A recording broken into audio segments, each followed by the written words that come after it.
Assalamualaikum warahmatullahi wabarakatuh. Perkenalkan, nama saya Yulia dari kelas 10 Farmasi yang akan menjelaskan tentang malaikat selalu bersamaku.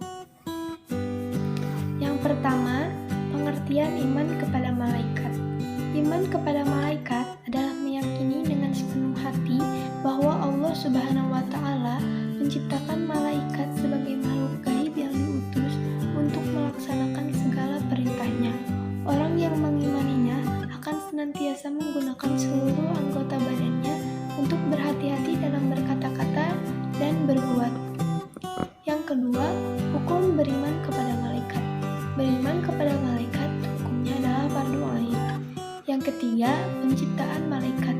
Malaikat adalah makhluk Allah Subhanahu wa Ta'ala yang diciptakan dari nur atau cahaya yang memiliki sayap. Yang keempat, perbedaan antara malaikat, manusia, dan malaikat memiliki sifat baik, tidak memiliki nafsu, selalu taat kepada Allah Subhanahu wa Ta'ala, tidak berjenis kelamin, tidak makan, tidak minum, tidak tidur, tidak kawin, dan memiliki akal pikiran yang bersifat manusia memiliki hati, cinta, memiliki nafsu, ada yang taat dan ada yang durhaka, kelamin, makan, minum, tidur, kawin, memiliki akal pikiran yang memiliki sifat gaib, memiliki nafsu, ada yang taat dan ada yang durhaka, berjenis kelamin, makan, minum, tidur, kawin, dan memiliki akal pikiran. Yang kelima, jumlah malaikat. Karena semuanya gaib, beberapa jumlah malaikat secara terinci sebagaimana manusia, hanya Allah Subhanahu wa Ta'ala saja yang tahu. Namun demikian, umat Islam diperintahkan untuk mengetahui dan mengimani 10 nama malaikat. Yang keenam, nama malaikat dan tugasnya masing-masing. Yang pertama, malaikat Jibril. Malaikat Jibril dikenal juga sebagai penghulu para malaikat. Tugas utamanya adalah menyampaikan wahyu dari Allah Subhanahu wa Ta'ala kepada para nabi dan rasulnya.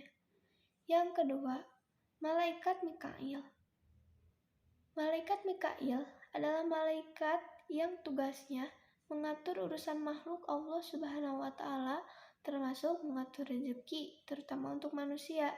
Yang ketiga, malaikat Israil.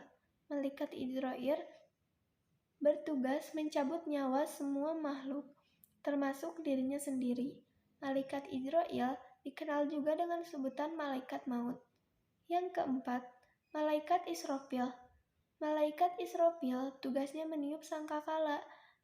Israfil selalu memegang trompet suci yang terletak di bibirnya selama berabad-abad, hingga menunggu perintah dari Allah Subhanahu wa Ta'ala. Yang kelima, malaikat Munkar. Malaikat Munkar bersama malaikat Nakir tugasnya menanyakan dan menguji iman orang yang sudah mati di alam kubur. Yang keenam, malaikat Nakir. Malaikat Nakir dan malaikat Munkar merupakan malaikat yang bertugas menanyakan dan menguji iman orang yang sudah mati di alam kubur. Yang ketujuh, malaikat Raqib. Malaikat Raqib bertugas mencatat segala amal kebaikan manusia.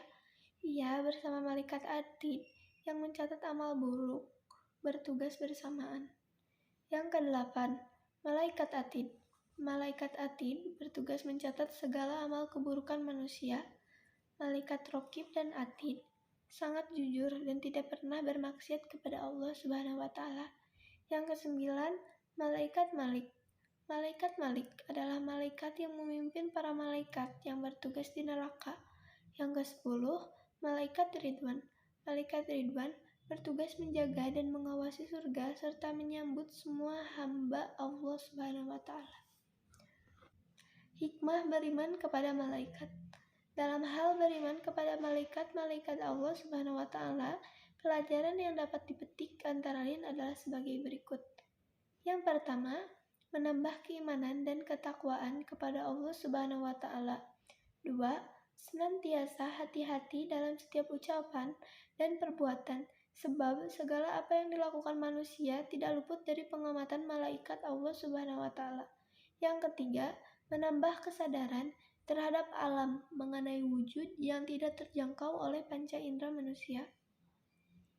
Yang keempat, menambah rasa syukur kepada Allah Subhanahu wa Ta'ala, karena melalui malaikat-malaikatnya manusia memperoleh banyak karunia. Yang kelima, menambah semangat dan ikhlas dalam beribadah, walau tidak dilihat oleh orang lain ketika melakukannya.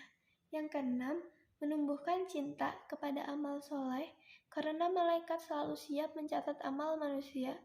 Yang ketujuh, semakin giat dalam berusaha karena tidak ada rezeki yang diturunkan oleh malaikat Allah Subhanahu wa Ta'ala tanpa usaha dan kerja keras. Mungkin cukup sekian dari saya. Wassalamualaikum warahmatullahi wabarakatuh.